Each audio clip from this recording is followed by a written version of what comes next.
Shalom and welcome to the Yishai Fleisher Show, broadcasting live from Judea to the world. You're a part of it wherever you are. Shalom, Malka Fleisher. Shalom and welcome to the show. Hi, Yishai. How you doing?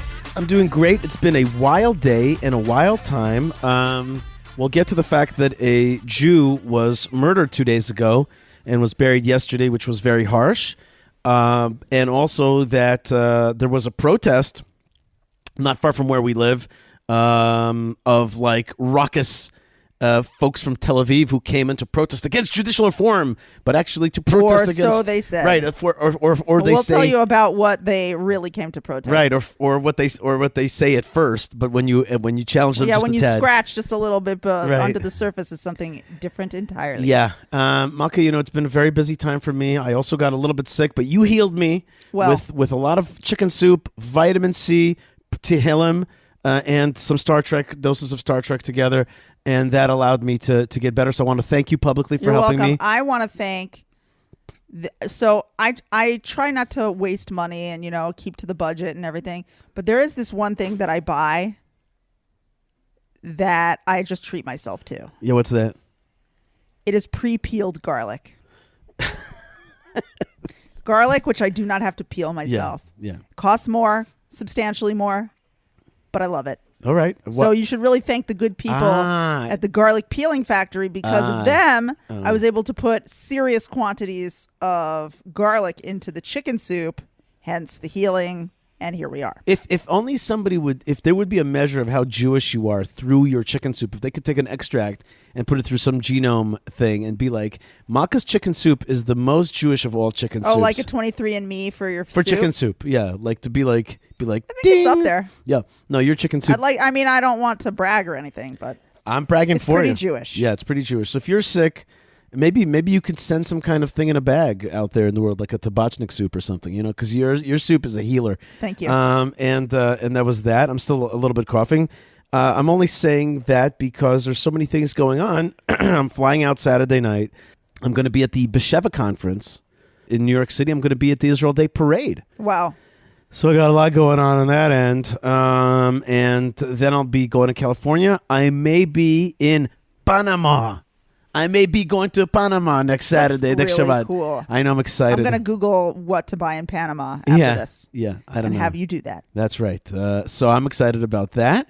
I don't know if that's really going to happen, but am I going to be able to swim the canal? Does that even happen? I don't think so. I don't know. I don't know. That seems like a big project to Probably take on not. at the last minute. Yeah. Okay.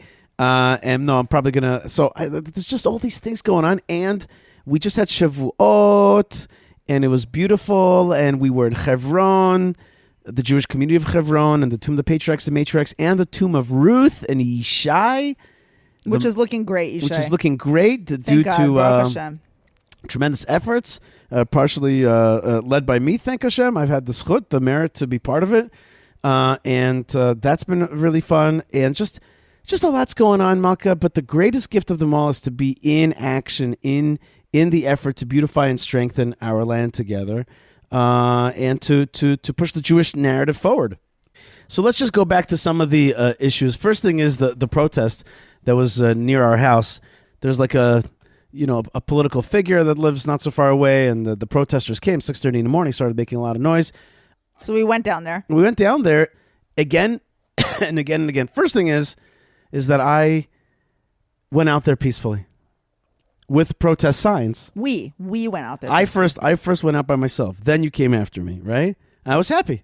I'm just saying, first I went out there and I'm like, no, why am I saying that? Because there was a guy in front of me from my neighborhood who was spritzing them with water, being verbally and angry. And the word Nazi started flying. Ooh. Somebody called somebody a Nazi. Does Nazi rhyme with something? Maybe they misheard it. Maybe he said, don't be so futzy. I don't know. I'm not sure what, but there was the word Nazi was flying around a little bit. There's a store in Jerusalem in one of the malls. Yeah. It's called Paris. It's called Mazi Paris, Mazi. Yeah. Paris.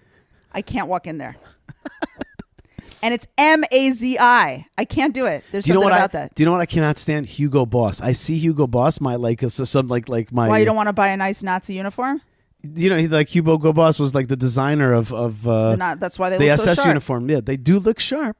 And watching Glorious Bastards if you need a little clarification about how to deal with Nazi uniforms. But there's also Porsche. Porsche was the great engineer of so many of the Nazi vehicles. And that's why I have not purchased a Porsche for myself. That's right. I'm going to return. Otherwise, I would have. You know what? I'm going to call my guy and I'm going to send back that Porsche. Yes, that's it. No Porsche for you, Yishai. No Porsche for me. I don't want it. No Hugo Boss. Yeah, no. Uniform. That would be nice. Nice Hugo Boss uniform. No, false. Okay. So. You should know the degree to which I do not buy German things is very, very high. To the degree that not so long ago I wanted to buy like an eyeliner. I try not to even look sometimes. That's how scared I am because I can't do it. I was going to buy an eyeliner. I was in the line. I looked at the back, made in Germany, put it back, left the store. And you know what? I feel sad for the Germans. I feel bad for the Germans that we're saying this. I feel sad because... Right. There's some Germans who don't want any connection to this thing anymore. Right. And it could have been the opposite. It could have been like, yeah, we repudiate that past. We're not part of that. Well, they kind of repudiate it. You can't talk about Nazis in Germany. There's some kind of court case that might be coming up against Roger Waters because he wore like a red armband in a concert over there. No, it was more. He put on a full SS uniform. The guy was going crazy. Not an official SS uniform, but it was like close looking to an SS uniform, and even that is illegal. That's all. But it's like the letter of the law rather than the spirit of the law. That's all for the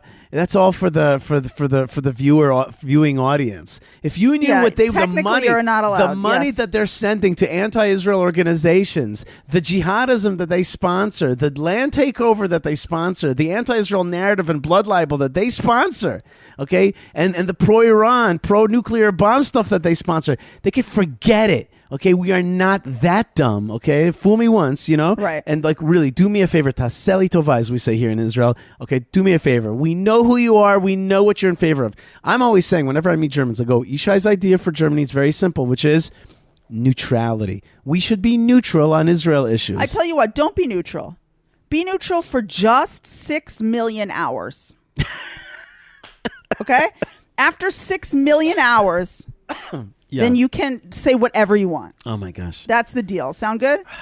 You know what? They could have had my respect, but they don't.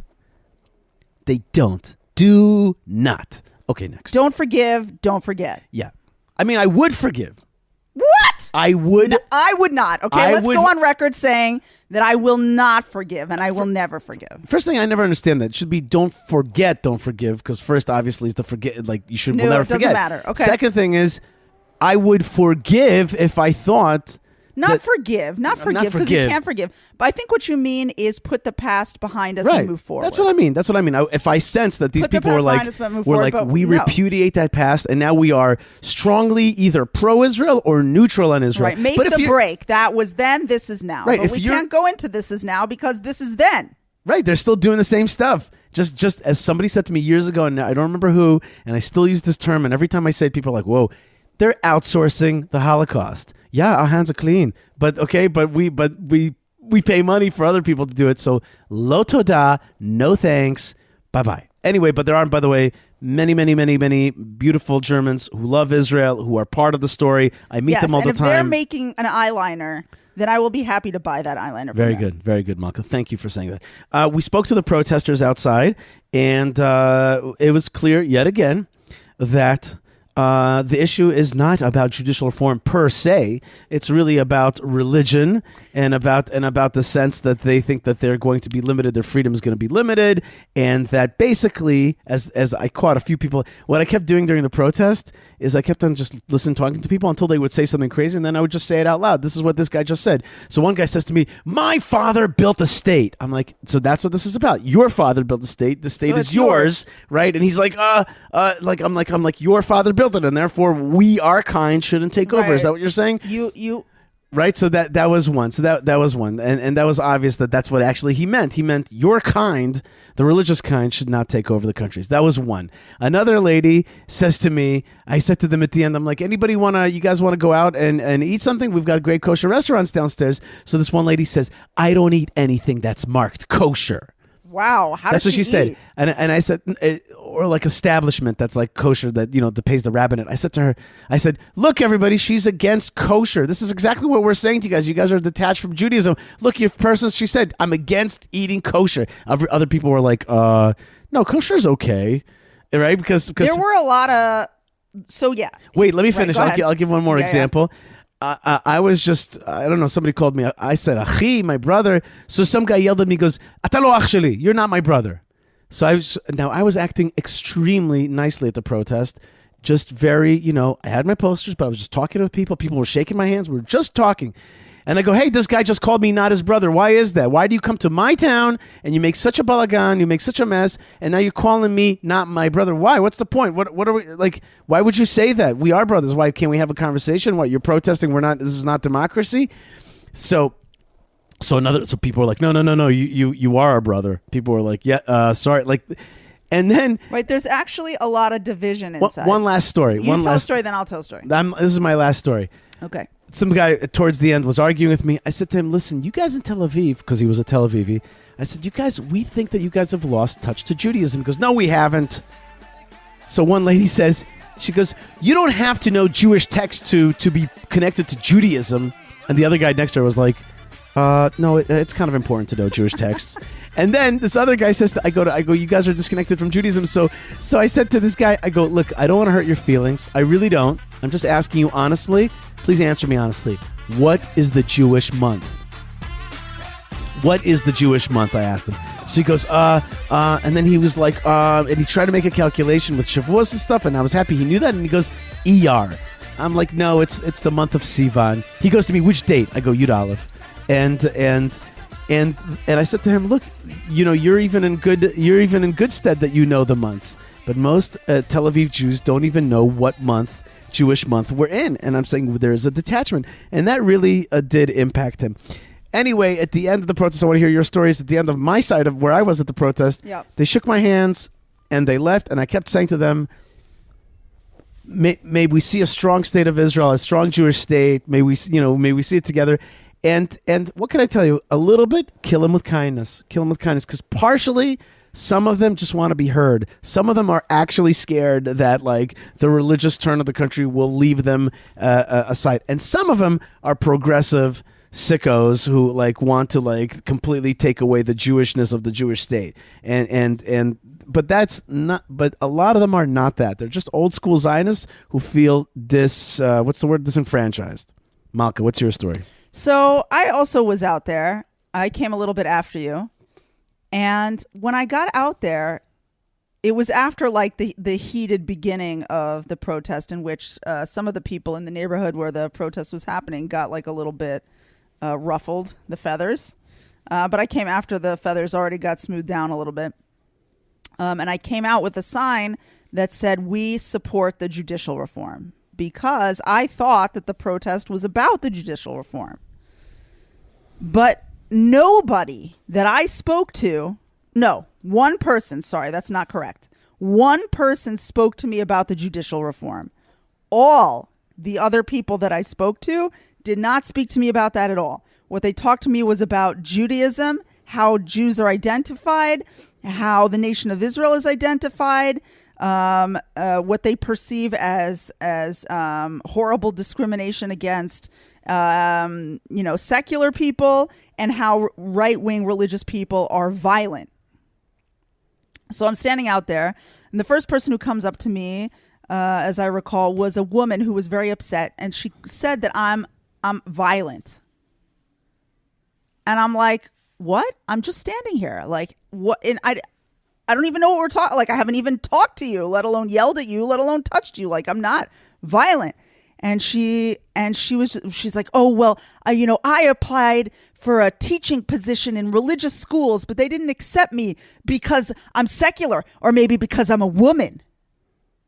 And I was like, in my head, I was like, maybe it's because you're not very nice and you're super judgmental. Maybe that's why you didn't get the job at the religious schools.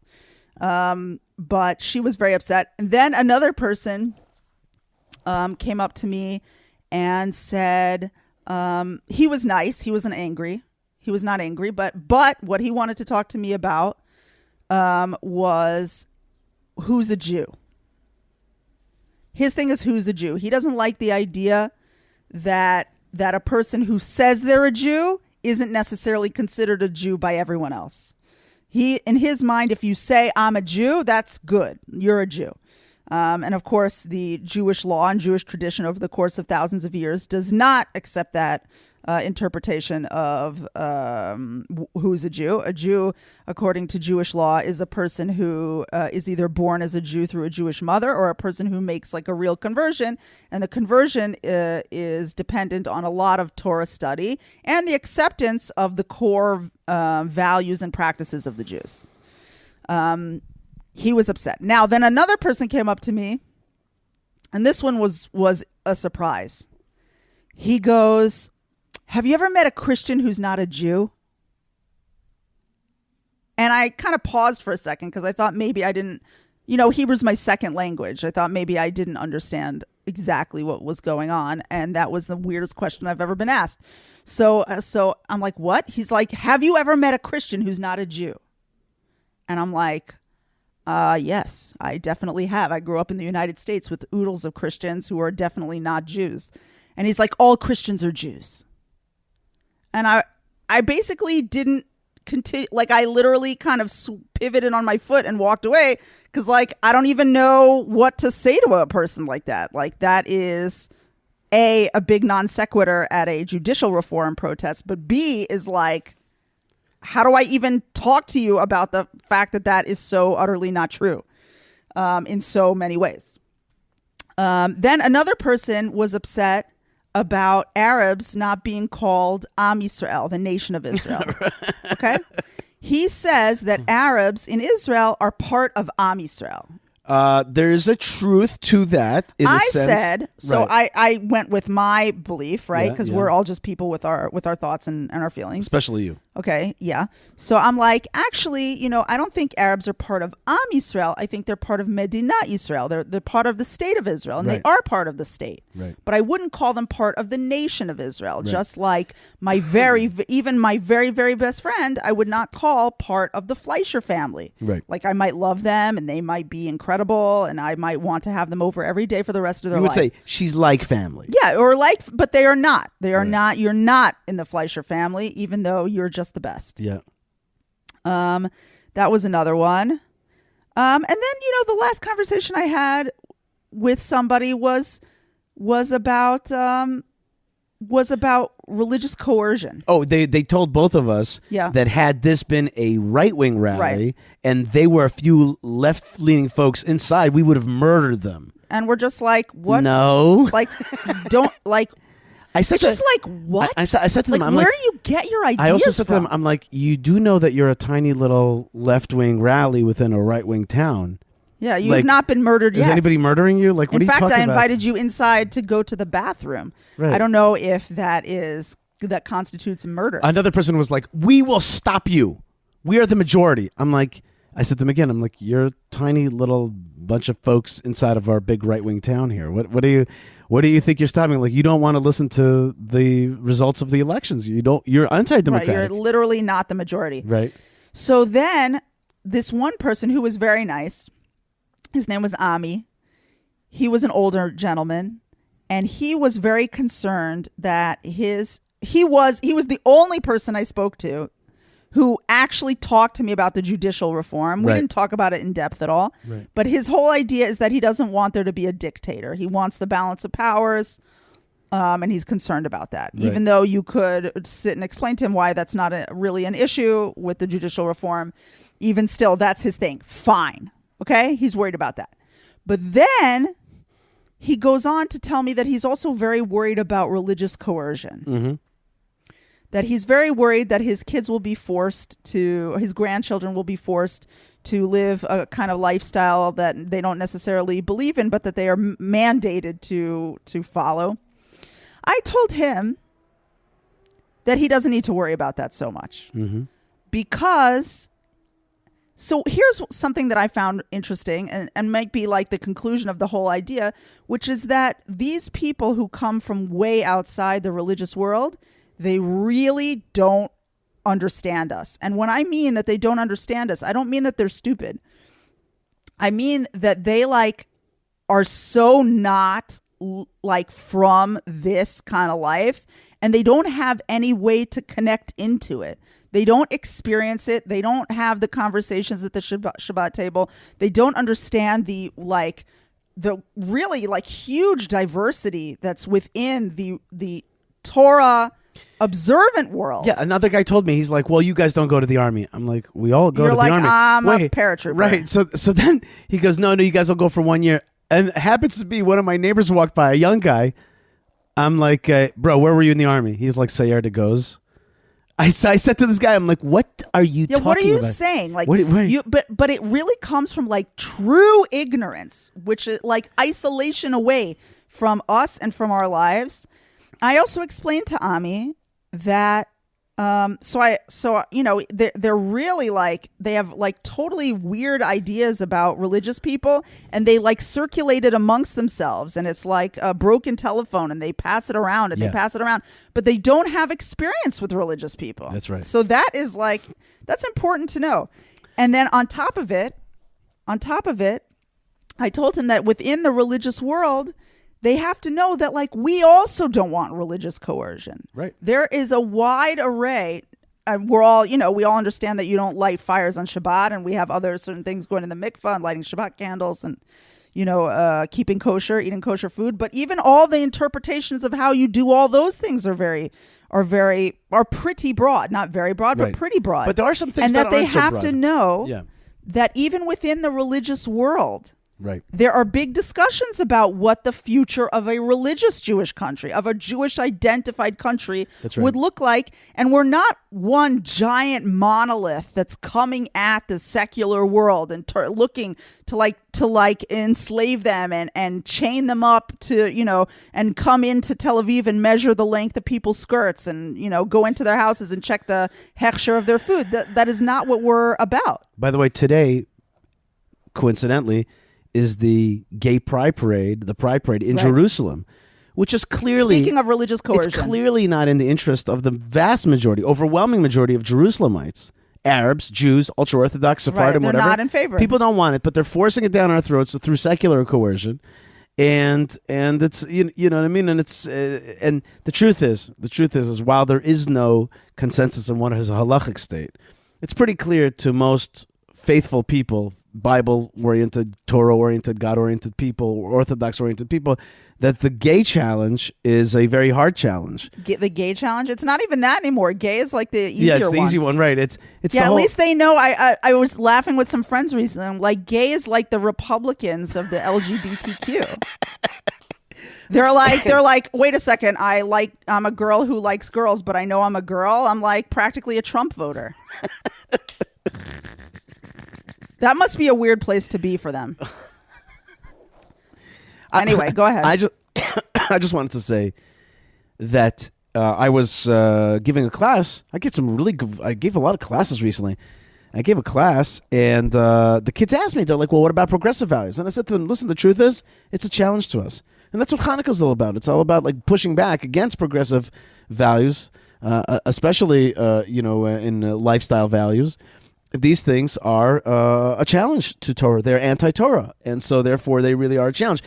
Okay, we could talk about how to treat people with those tendencies, etc., that kind of thing. We talk about having a heart for that, but like as a equal normalized value in Jewish society, yeah, it's not going to fly. It is in the end a contra, as opposed to Sabbath non-observance or observance. It's not the same thing. It's like. This thing is a challenge to what the Jewish perspective is, and I think that Ben Shapiro wrote about it very, very powerfully. That the Orthodox world has got to stand up to this thing, because at the end it's anti our Torah, and it's a how should I say, it's a direct alternative. It's not just one. It's not just about the preference lifestyle. It's really the whole package of values that comes with it. In any case, okay, I don't want to get too deeply into that story right now today. Point is, these guys came out. Oh, and another guy says to me, he goes, yeah, but you're occupying somebody else's land. I'm like, so this isn't about judicial reform at all. He's like, no, And another guy's like, no, it is about judicial reform. I'm like, but this guy's anti-occupation. That's why it wasn't really. Look, and then this guy says to me, it's about judicial reform, but it's like less than half the people. Then this guy says to me, he goes, yeah, we have a lot. I said to them, look at all these different opinions that you have here. You guys like have a whole hodgepodge. And he goes, yeah, we're an Erev Rav of opinions. Now, I think what he meant to say in Hebrew was we're an erbuvia, which is a way of saying a like mix. A whole group, a mixed multitude. No. Erev Rav is a mixed multitude. Right. Erbuvia means like a hodgepodge. But he said Erev Rav, which means mixed multitude. And when he said that, I'm telling you, it was a slip of the tongue. Explain to the people what that means. So the Torah tells us that all this mixed multitude came up with the Jews leaving the land of Israel. When the Jews left the land of Egypt, right. A bunch of other people came with them. Right. And they basically joined the nation, but they were really others. And they had a lot. And it's in this week's Torah portion, we already see that there's a lot of complaining. They were a source of a lot of bad behavior and bad ideology, and they brought it with them into the Jewish people, and that trickled down all the way until today. And the rabbis, if you'll listen to Torah lectures, will periodically talk about the Erev Rav, which is like a different energy and even a different people that entered the Jewish people that is foreign, and that is as we call it klipa, like it's a husk. It's like the bad garbage part of the nation. And so these people came in and they literally called themselves the Erev Rav. He said, we're the Erev Rav. So I want to say just something for everybody, a paradigm for everybody to get. This is the Gaon Mevilna, the Gra, the great sage of Vilna. He has a simple paradigm for the three husks that we're fighting with, the Jews. It's like once you get this, you'll be like... The bad energies. The bad energies. There's three of them. One is the husk of Esau. And that's the husk of the bad side of America, certainly the Western Europe. World. Well, let's not overbroaden it, right? Be careful. It's the husk of the haters of Israel that come through the Caucasian, the Western part of that. That's right. So that's Esau. That's Western Europe. That's the bad part of America. That's the husk of Esau. Then there's the husk of Ishmael. That's the Palestinians. That's the land takeover. That's the wars. That's Arab-Israeli conflict. That's the Arab-Israeli conflict. Very good. And then there's the husk of the Erev Rav, which is let's call it the left from within. You know what I mean? The anti-Israel forces from within Israel. And these are the three husks. And we have to do a birur, which means a sifting and puts these husks out. By the way, and all of them have a birur because there's a good side of Esau. There's a good side of Ishmael, and there's of course a good side of Israel. But you gotta take out divide the husk. Away, right? Malka, let's take a little bit of a break. We got a lot of people that help make this show happen. One of the ways to do your own sifting of the husks is getting good information. The way to do that is to go to good information sources, good watering holes for the mind, jns.org and jewishpress.com. What you stick in your ears and your eyeballs today, yes, ma'am, that's right, is amongst the most important choices you make. So important to be so careful. Certainly, folks, I don't have to tell you. You all know. So careful what we see on the internet. So careful what we see on TV. And they stick in all kinds of evil stuff into our eyes. Get away from that. But certainly for news consumption. And folks, don't keep your kids away from news consumption. Give them good news to read. It depends. This is a machloket in our house. Listen to what I'm saying to you. Yes. Listen. This is up for debate. Now, and now enjoy the wisdom of Yishai. That's why you're listening to this podcast. Enjoy it. Go. And then you listen to the wisdom of Malka. Yes, you will. If your kid wants to consume news, don't say no. Give them the good news because they need to read the stuff. They're going to read it anyway. So jns.org or jewishpress.com. In my opinion, this is age-related. Keep going. Okay. I also want to talk about the stuff that you said, the stuff that we let enter our eyes. Let's talk about the stuff that we let enter our mouth. Prohibition Pickle. Okay? Prohibitionpickle.co.il will allow you to eat holy and delicious food made with love and with excellent caloric value. And with spiciness and tastiness and holiness of the Sabbath. Prohibitionpickle.co.il. They are proud sponsors of our show. Chaim is the man. Makes deliciousness. And if you're going to be reading good news and eating good food, you should probably have a good Bible next to you. And so the Israel Bible, theisraelbible.com, and put on coupon code Yishai, and boom, you will have a fantastic Bible in your house to read, learn, and follow about the land of Israel specifically. That's the israelbible.com. And maybe very finally, if you are reading the Bible, eating some Prohibition pickle, after you've read the news or before you've read the news, you probably look down at your watch. You're like, it's time to, put the kids to sleep. Then you will look at your beautiful watch from RetroWatchGuy.com. RetroWatchGuy.com, those folks are making Aliyah to the land of Israel, and they provide for you great quality, refurbished, fixed up watches, beautiful originals. From the 60s and 70s. They're awesome. So RetroWatchGuy.com. Malka, part of the folks that make the show happen is our partners, including Rabbi Shimshon Nadel. Rabbi Shimshon Nadel is a Kohen himself. He's a priest. And he's also the rabbi of Jerusalem's Kehilat Zichron Yosef. He has, for us today, a segment on the priestly blessing. And when do we say it in Israel and in the diaspora, the difference between getting the priestly blessing?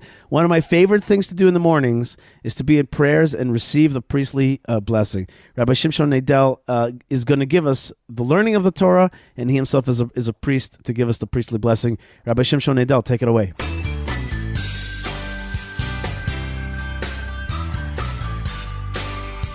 Shalom Yishai. While here in Israel, we will already be reading Parashat Ba'alotcha this Shabbat. The rest of the world will be reading Parashat Naso, which contains the mitzvah for the children of Aharon, the Kohanim, to bless the Jewish people. Here in the land of Israel, we Kohanim are privileged to bless the Jewish people every single day, and on some days even more than once. But outside of the land of Israel, aside from some Sephardic communities, Birkat Kohanim is performed only during the Yamim Tovim at Musaf. A centerpiece of the Avodah in the Holy Temple, the mitzvah of Birkat Kohanim applies at all times, in the land and outside of the land, as the Sifrei records. In fact, Birkat Kohanim should be performed every single day at Shacharit, on Shabbat and Yom Tov, at Musaf, on fast days, at Mincha, and at Ne'ilah, on Yom Kippur.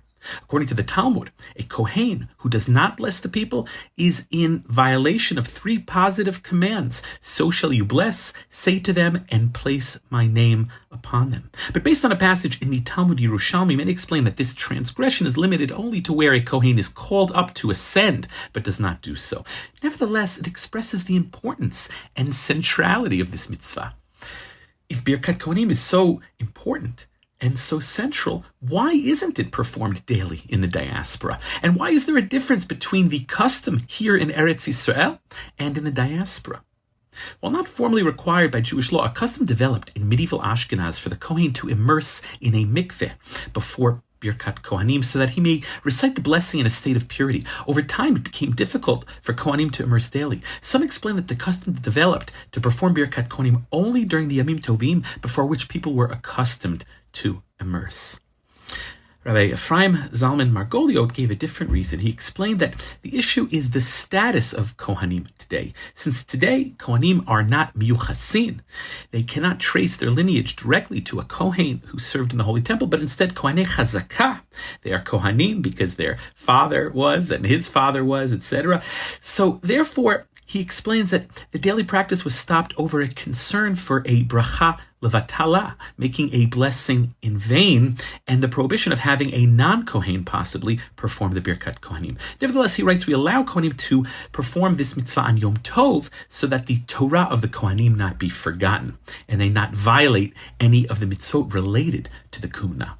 He adds that the current custom is ancient in origin and should therefore be respected.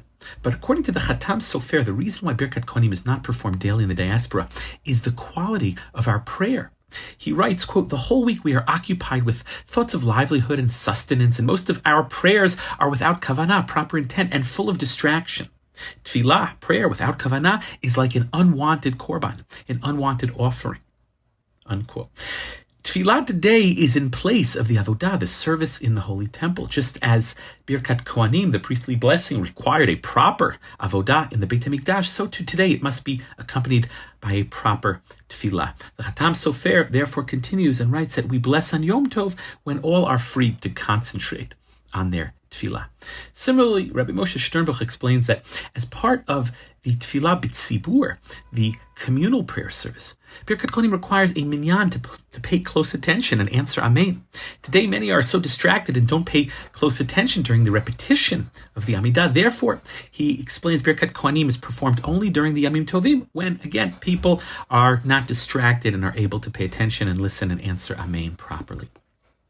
The most famous justification for the current practice is found in the glosses of the Ramah. Rabbi Moshe Isserlis, who lived in Krakow in the 16th century.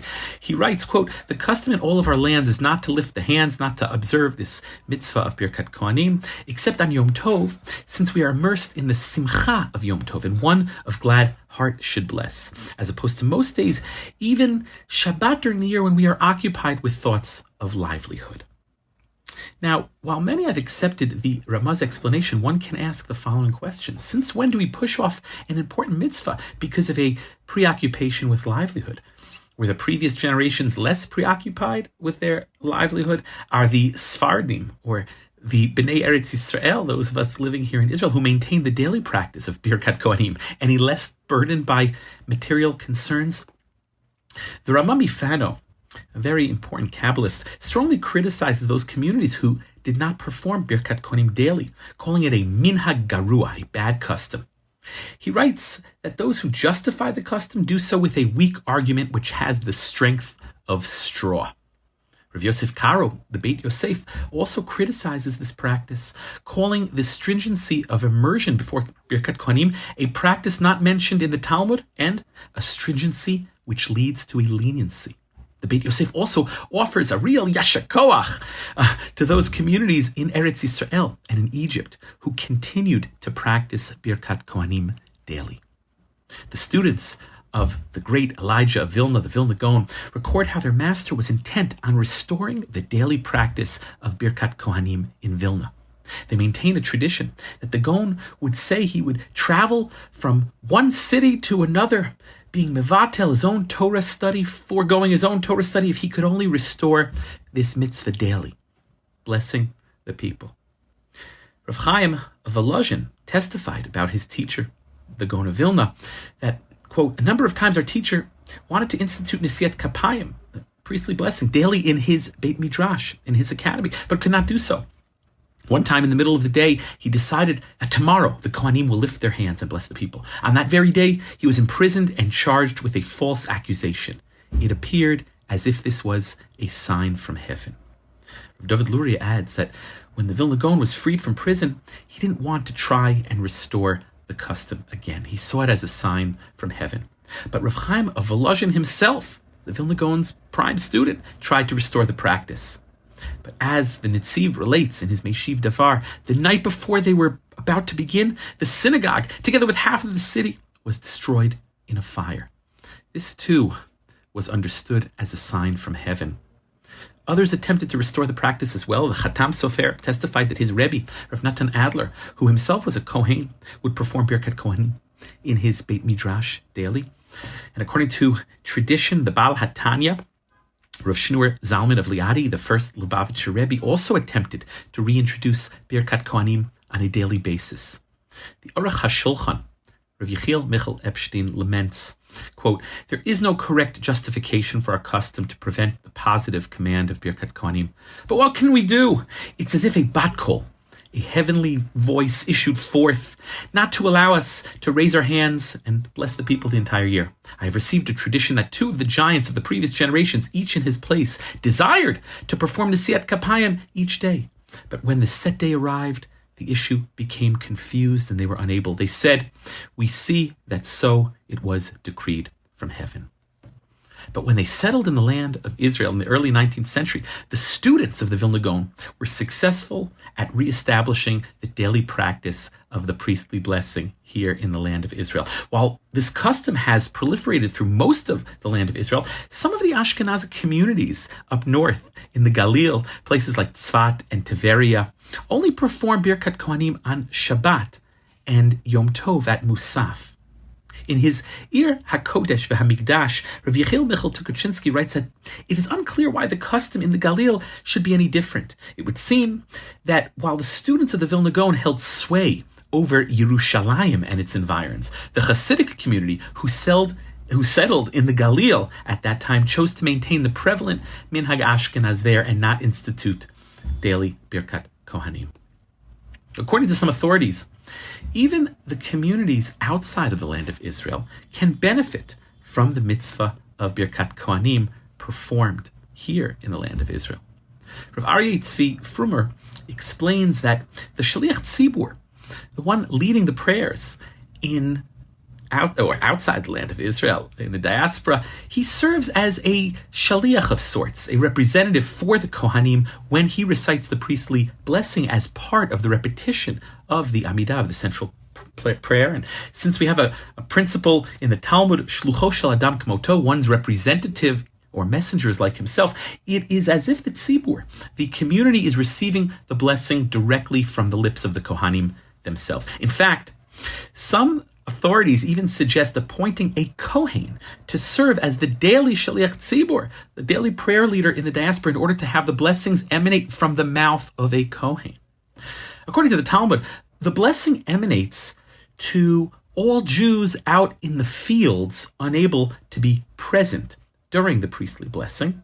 And some explain that perhaps those residing in the diaspora outside the land of Israel are like those Jews out in the fields and are therefore included in the blessing as well.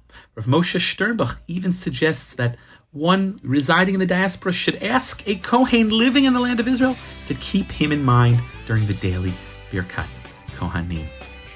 Wishing nothing but blessings to all of the listeners. That was fabulous. Rabbi Shimshon is the best. He's a Kohen par excellence, a great teacher. And thank you for sharing us the intricacies. And I'm so happy that our Jews and Gentile world, our International Torah Congregation, the Abrahamic faith folks out there are also learning about the intricacies of halacha and the way the Jewish law works. What a deep world it is. And how we think about things. Oh, speaking of how we think about things, Malka, you know what's very important in this world? Not so much how you and I think about things, but how AI thinks about things. Is that important? Because that's right. Because it is a very important issue, which is artificial intelligence. AI, Malka. Everybody knows what AI is today. For the late adapters. So, I have an organization that I run called Kuma, and my COO and longtime friend is Yocheved out in Chicago. And she has been playing around. She's a little bit nervous that AI is going to destroy the world. Yeah, she and everyone else. Right. And she chats with ChatGPT. She has chats with ChatGPT just to see what it'll say. And this is when she wrote a simple question. She wrote to ChatGPT, what is the length of the current Jewish galut? Or galus, she writes. Galus, which is the exile. But she wrote galus. She wrote galus. And this is what ChatGPT writes back. The term galus refers to the Jewish concept of exile or diaspora. Throughout history, the Jewish people have experienced multiple periods of exile and dispersion, starting with the Babylonian exile in the 6th century BCE. The length of the current Jewish galus, however, is subjective and depends on the perspective of the person answering the question. Some individuals may argue that the current Jewish galus began with the destruction of the Second Temple in 70 CE and continues to this very day. This perspective considers the exile as an ongoing state, even though Jews have returned to their ancestral homeland with the establishment of the modern state of Israel in 1948. Wow. Others may view the establishment of Israel as a significant turning point that ended the galus, as Jews have regained sovereignty and a homeland in their ancestral land. According to this viewpoint, the galus ended after approximately 1,878 years with the establishment of the State of Israel. It's important to note that discussions around the length of the galus can vary based on religious, historical, and cultural perspectives within the Jewish community. Different interpretations exist, and individuals may have different viewpoints on the matter. So, Yocheved writes, I grew up in the United States in a Jewish family, and I hope to take my son, who went to yeshiva in America, to live in Israel someday. She tells ChatGPT. ChatGPT answers. Now, what does it think? I just want to say before you answer that I've had discussions with ChatGPT before. I think we've talked about some of them on the show. Yeah. And when I ask it about Israeli-Palestinian related things, it always sides or skews toward the side of the pro-Palestine movement. Right. So I'm very curious to see what ChatGPT will say. So ChatGPT says about Aliyah. Yeah. That sounds like an exciting plan. Wow. Moving to Israel can be a meaningful and transformative experience, particularly for those with the Jewish background. Israel holds great historical and cultural significance for the Jewish people, and many individuals choose to make it their home. Living in Israel provides an opportunity to immerse oneself in Jewish culture, heritage, and religious practices. It can be a chance to deepen your connection to Judaism, engage with Israeli society, and contribute to the development of the country. Israel offers a diverse range of experiences, from exploring historical sites to participating in a vibrant community life and enjoying the country's natural beauty. Before making the move, it's important to consider various aspects such as employment prospects, educational opportunities for your son, and the practicalities of relocating to a new country. Familiarizing yourself with the immigration process and seeking guidance from professionals such as immigration attorneys or relocation experts can be beneficial. Wow. Thank you. Additionally, it may be helpful to connect with individuals or organizations that support Jewish immigrants to Israel, such as Nefesh B'Nefesh, which provides resources and assistance for those making Aliyah, immigrating to Israel. Listen to the Yishai Fleisher Show. They can offer guidance and support throughout the process. Overall, pursuing your desire to live in Israel with your son can be a meaningful journey and allow you to connect with your heritage and create new experiences together. Yocheved writes, thanks for giving me some important things to think about. We will print out your thoughts and have a family discussion. ChatGPT, you're very welcome. I'm glad I could provide you with some helpful considerations. Having a family discussion and exploring these ideas together is a great way to ensure that everyone's perspectives and concerns are taken into account. It can be an exciting opportunity for your family to embark on a new chapter together. I wish you all the best in your discussions and future plans. If you have any more questions, feel free, or need further assistance, feel free to ask ChatGPT. Did it say like bracha v'atzlacha, ChatGPT? No, but anyway. Sei gesund, ChatGPT? Wowzers. That's very nice. Thank you, ChatGPT. Speaking of ChatGPT, Malka, yeah, I think it's pretty impressive, right? Those answers, and I think we should all listen to ChatGPT on this one. Okay. Speaking of ChatGPT, I've got my own ChatGPT. His name is Ben Bresky. Okay, he is filled with knowledge and random facts that he likes to discuss with me. And today he has an interesting segment about classic theaters, old theaters in Jerusalem and how they were founded. Okay, that's something interesting. Something random and interesting that he's bringing to the Yishai Fleisher Show. So here's Ben Bresky on Jerusalem's classic theaters. This is a moment in Jewish history. There are many historic and fascinating theaters in Jerusalem, and one of the oldest is the Khan Theater, located across from the first station, the old Turkish train station, and below Bible Hill. I had the privilege of visiting the Khan Theater this week when I provided sound and video for the production of The Great American Songbook. I wandered around the old stone archways as the sounds of Rodgers and Hammerstein, Stephen Sondheim, and more wafted through the air as the singers warmed up. The domed, cave-like ceilings now house a coffee shop, and the ancient stone columns grace the 250-seat main theater.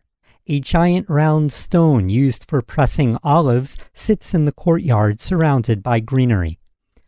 I wondered about all the actors and musicians that had ascended the stage over the years, their melodies still reverberating in the old stone walls. I climbed to the roof and could see the first station complex, now featuring coffee shops and restaurants, and on the other side, a glimpse of the Mount of Olives. So what is the history of the Khan Theater? The Khan was built on the ruins of an ancient inn from the Crusader period. The existing building dates back to the 19th century during the Ottoman era and was a caravanserai, an old inn servicing caravan travelers, traders, and pilgrims. Another word for such a building is a khan, a Persian word that sometimes means urban caravanserai. Those who came to Jerusalem after nightfall would have found the gates to the walled city locked for the night, and would have stayed at the Khan. Later, the Khan building housed a beer cellar used by the Templars, a Christian sect from Germany. Some say, for a time, it was a factory for the production of silk and the cultivation of mulberry trees. After the State of Israel became independent from the British in 1948, the building became a carpentry workshop. In 1965, Philip Diskin, the founder of the Khan and its first artistic director, purchased the carpentry, and 2 years later, in 1967, the theater was inaugurated with the assistance of longtime Jerusalem mayor Teddy Kollek, the Jerusalem Foundation, and other benefactors. It was Teddy Kollek who saved the building from demolition by securing funding from the Gestetner Family Fund to restore the crumbling building. Over the decades, plays by Nobel Prize laureate S.Y. Agnon and other famous Israeli playwrights have been performed, as well as Shakespeare and English productions. There's a children's theater camp and other events. In 2017, the Khan celebrated its 50th anniversary. There are other theaters and historic buildings in Israel's capital city. Another interesting location is Beit Mazia, located in between downtown and the Nachlaot neighborhood. It was the home of Rabbi Dr. Aharon Mazia and his family. Born in 1856 in what was then the Russian Empire, Dr. Mazia was a linguist who helped pioneer modern Hebrew and an ordained rabbi. When he met the philanthropist Baron Edmund de Rothschild, he was offered the position of Doctor of the Colonies in Judea, which then consisted of Rishon LeZion, Petah Tikva, Ekron, and Gedera, one of the biggest problems being glaucoma. Dr. Mazia made Aliyah to the land of Israel in 1889 and settled in Rishon LeZion. There he met Eliezer ben Yehuda, father of modern Hebrew. Dr. Mazia developed Hebrew words for medical terminology, which are still being used today. In 1902, he moved to Jerusalem and began the project of writing the Hebrew Dictionary for Medicine and Natural Sciences, a large-scale research work that did not end in his lifetime and was completed by the poet Shaul Chernikovsky. Among the guests at his home were the poet Chaim Nachman Bialik, Chief Rabbi Avraham Yitzhak Kook, and other famous figures. That home is now Beit Mazia, home to the Jerusalem Theater Group, the Incubator Theater, and the Pesach Theater. There are many other historic theaters in the city of Jerusalem, including movie theaters, which in the days before television played a bigger role in social life. But perhaps that's a podcast for another day. This has been Ben Bresky. For more information, you can email me at bbresky@gmail.com. Thank you for the participants of the Great American Songbook, performers Eric Guth, Aviela Trapido, Hanan Lieberman, Alona Cole, and Guy Frati, and the staff at the Khan Theater. Thank you to Yishai Fleisher. Thank you for listening, and shalom. All right, Ben, thank you very much for that very interesting and unusual segment. Much appreciated. Malka, this has been a really fun show. I want to dedicate the show. Okay, who do you want to dedicate it to? Well, it's not a happy dedication. Mm-hmm. But I want to bring us down here for a moment. Mm-hmm. Do it. And I want to dedicate the show to Mayor Tamari, who was just buried on his 32nd birthday. He was murdered outside of his beautiful, quaint town called Hermesh in Samaria, which is one of the most beautiful places in Israel. He was shot, and he managed to drive himself. He wasn't exactly right outside of his town. He managed to drive himself to town, and they gave him first aid there, but he passed away. He did not make it. And my guess is that he bled to death because you have to... Anyway. Pictures came out of him and his young daughter and even younger son, a 3-year-old girl and a 1-year-old boy, and his wife. I saw the pictures. I finally was able to see the pictures at night around 10:30, 11 o'clock at night, the day that he was killed. And I just sat down on the couch and just bawled my eyes out. This family, no one, beauty is not a decider of whether a person should be alive or not. But to see this family, so sweet, so young, so full of life, so at the beginning of their awesome, adorable little journey together to build something beautiful, a sweet family in their land, normal people. And to just see this family cut down with the loss of their father, and there are pictures that came out of Tal Tamari, the wife of Meir, at the funeral. She has her daughter on her hip and her son strapped to her back in one of these baby carriers. And this is like a young mom, like they were supposed to be celebrating their Abba's birthday. They were happy. They were fine. They were working. They were taxpayers. They were just regular salt of the earth people. And their father was not, doing incursions into a town. He was not busy, I don't know what that they accuse us of. And he was just driving down the road. And someone looked at him and shot him. And took him away from his family. And I want to dedicate the show to him, to Meir Tamari. Yishai, do you know how many Jews have been murdered this secular year, 2023? Go ahead. Do you have any idea? 30? 20. 20 Jews have been murdered. 20 Jews have been murdered this year. Murdered in our land by terrorists. Right. Who live in our land, who call for our destruction, living in our land in no-go zones, in neo-Nazi ideology. And that's what we're living with.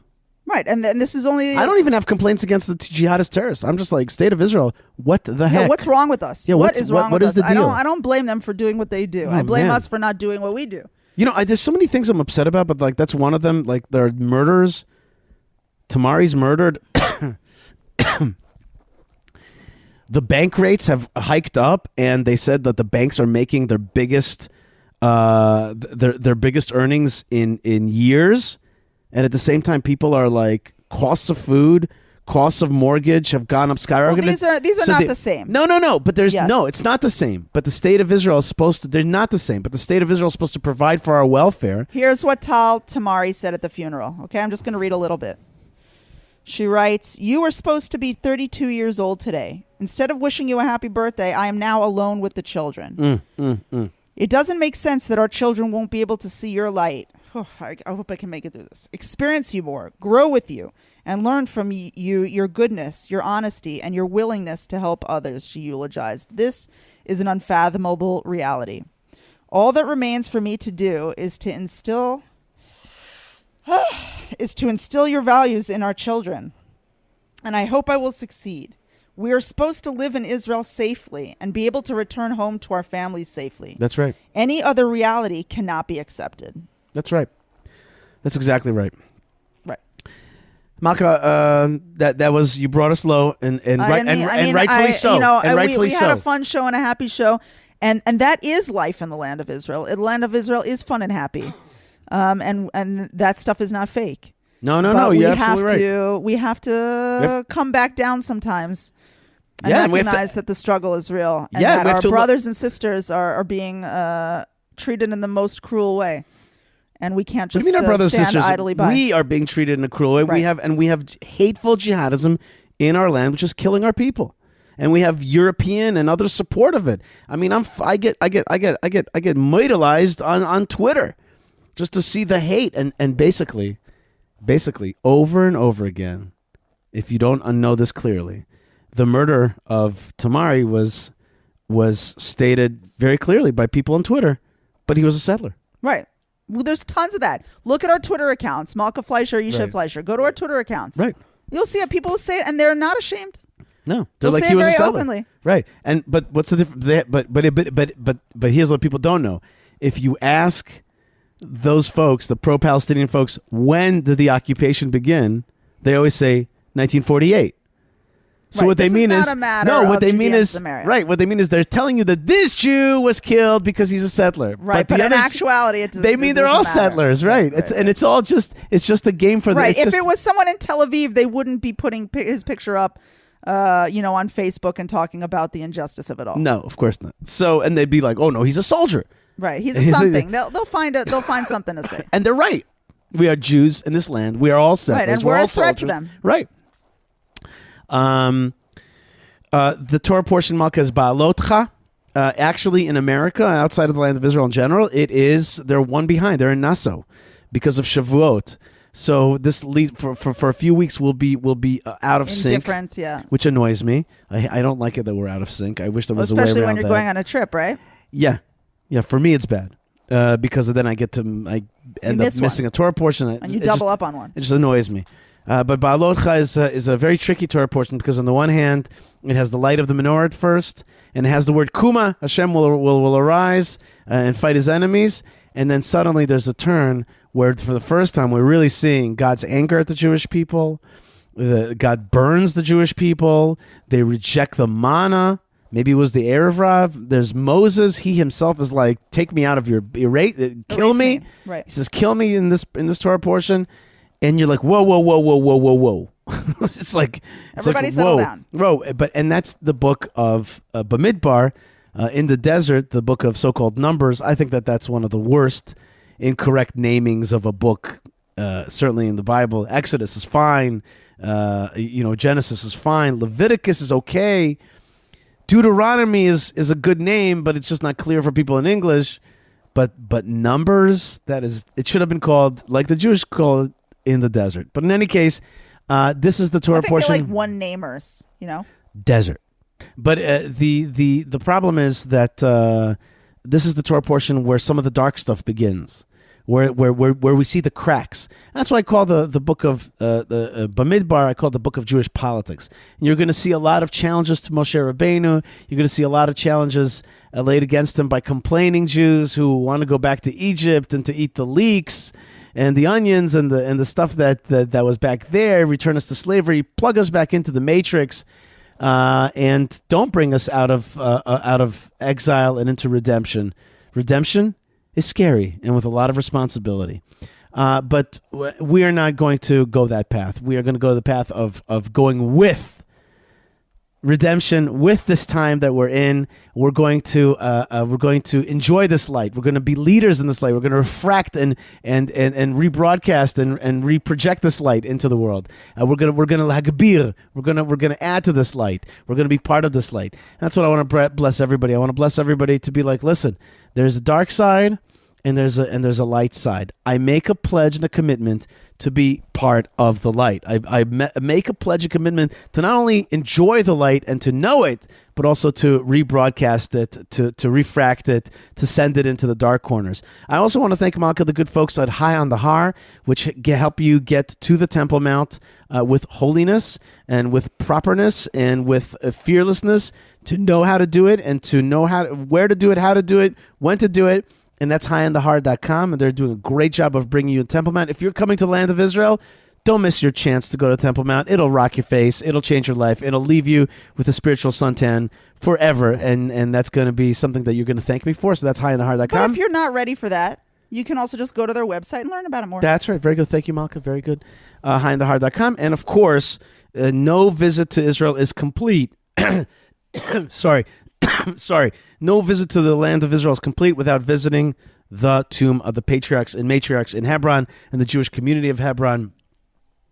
And you could do that and support Hebron through our awesome organization, hebronfund.org, hebronfund.org. It's really a uniquely powerful and special organization dedicated to keeping that heritage going and protecting. We are the knights of the Machpelah, the knights of the tomb of the patriarchs and matriarchs. We are protecting it. Finally, if you love the show, then we love you right back. And you can love us a little bit through buying us a cup of coffee, buymeacoffee.com/Yishai, buymeacoffee.com/Yishai. You could also find that link on YishaiFleisher.com, including our donate link as well for the bigger projects, including the Tomb of Ruth and Yishai and our Israel Biblical Highway project and all the stuff that we are doing. We want to thank Ben Bresky, Yocheved Seidman, Moshe Herman, Tabitha and Lou for making the show happen, and we want to thank God Almighty and Hashem, not and because it's the same. There's no two gods. There's one. That's right. / God Almighty and Hashem that is making us, giving us the chance to be that light.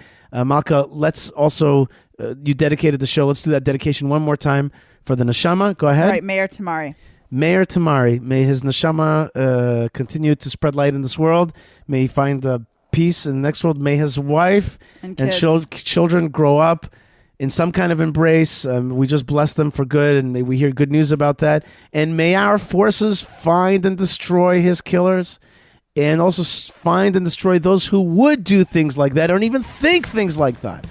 And we should not allow this in the land for 1 second. That is the demand of God and the demand of plain human justice, and of course godly justice. Hashem He's asking us, my children, I've given you the strength, now be stronger and clean this land of its haters, and clean this land in order so that I may reign here and shine my light into the world.